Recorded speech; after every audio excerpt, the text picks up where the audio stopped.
لو سمحت، أنا بشتغل ترينر ومحتاج موقع إلكتروني، تنصحني بإيه؟ اللي يناسب حضرتك موقع إلكتروني تعريفي، وده مخصص لكل الناس اللي بتقدم خدمة. زي مين اللي بيقدم الخدمة دي؟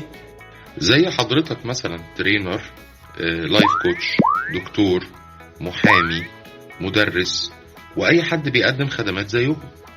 طب وأنا هقدر أستفيد منه إزاي يعني؟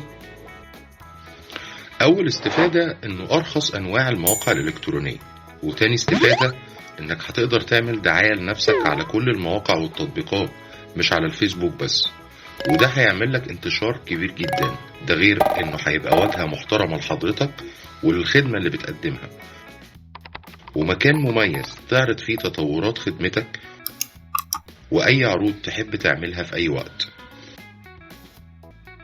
أشكرك بجد، كفيت ووفيت، وأنا قررت إننا نتوكل على الله ونعمل موقع تعريفي ليا.